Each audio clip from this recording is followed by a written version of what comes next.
competition is the essence. It is the source of greatness. Through competition, things have the ability to aspire toward greater creativity, prosperity.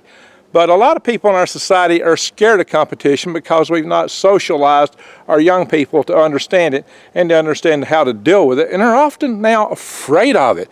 All this, too many years of giving group participation awards has been very detrimental. Competition is normal. It occurs here in nature and elsewhere.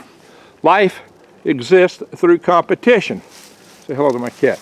And you can see there's some critter here digging around, competing with others to find something to eat in this forest floor. This has been rooted up pretty good by something. But in any event, competition allows us to hone our edges, to get greater, to get better, to have a more productive economy. Only economies where there is strong competition are things really doing well. That is why private enterprise excels far more than other economic methods. Far more, far more. So we have to keep that in mind. The competition is the key. Now, like I said, we've done our kids a disservice in our society by giving them group participation awards, by not encouraging them to think about competition, even teaching them that competition is bad or wrong, which it is not. And so they're uncomfortable competing because they feel like, well, they feel scared, maybe they'll lose. Well, the truth of the matter is you can't win at everything, but learning to compete teaches you how to get along with others, among other things. It builds social skills in the real world, besides the, the thumb-activated stuff. And furthermore, it tells you how to operate in the world. But mostly, what you have to know is everybody's got a niche.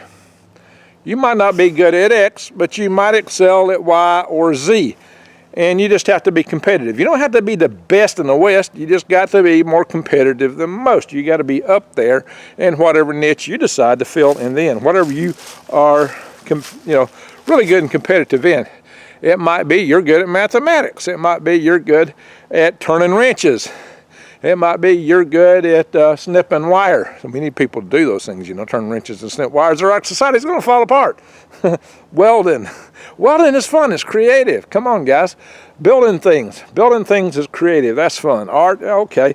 But everybody wants to be an artist. So you got to find something you're competitive at that you can actually make a living at. And, it's not just anything you want to do is necessarily going to make you a living, which is what some people tell you. Yeah, you tend to do best at things you love. Amen. But sometimes you have to do jobs you hate just to get by for a while. And that's okay, too, because, part of adulthood, what it means to be grown up is that you take responsibility. You take responsibility and you take care of business. You take care of yourself and you take care of your families. That seems to be lost in today's generation. So, but you have to understand you got to be competitive to do it best.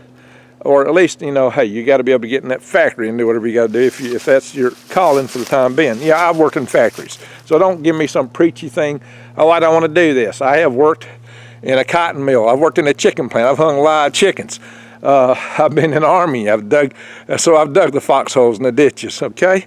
I've been there, done that as part of getting to where I got. You have to start somewhere to get where you want to go. And there's nothing wrong with that. And it builds character. It's good for you. That's how you learn things. That's how you mature in life. And being mature isn't being large. It isn't being 6 foot tall. You can be 6 foot tall and be a kid right here, just a child. And I think that's where most of our people in the society are today, a lot of young people, because they've just not been socialized to compete. The advantages of competition. Now, some of you do. Some of you are in competitive sports, but you compete in everything. The world, life, is competition. And there's nothing wrong with competition. Competition is powerful. Competition is what builds stronger, better species of animals. Competition is what builds better, more productive species of plants. These plants competed to be the ones that grew tall here. And they had an advantage over some other sapling that didn't have the right genetics to make it. That may sound cruel to the little twig that didn't make it, but for every twig that didn't, look at the ones that did. And whatever it is that's digging around out here, looks like it's very competitive, because this thing, whatever it is, it's digging all over the place. Something's been out here digging this forest floor up really good. So you can always go to nature and find examples of things to grow, draw strength from, and just get strength from nature itself, guys. That's why I like to do these nature walks. I like to use this as a venue, sometimes just to philosophize, to talk, to have a conversation with you guys. But competitiveness is important. Once you accept competitiveness, then you can better understand the value of free markets, or just freedom in general. Freedom is crucial to our lives, guys. A lot of people really don't understand the value of it anymore. But as we find ourselves in future lockdowns, then you might discover it, you might appreciate it, but it might be too late. Suddenly you may have a tyranny sitting on top of you that's going to be exceedingly difficult to get off your neck. That jackboot on your neck may be really hard to throw off. It's, an ounce of prevention is worth a gallon of cure. In some cases, it's far more than that. So let's embrace competitiveness, and let's embrace freedom. And with that, I'm going to say thank you for watching. This is Greg Allison with Green Greg's and Swivel Head News, and a few other good channels. Subscribe, bang the up notification bell, and buy worms from me, greengregs.com. If you want a garden, that's the best thing to do. Greg out.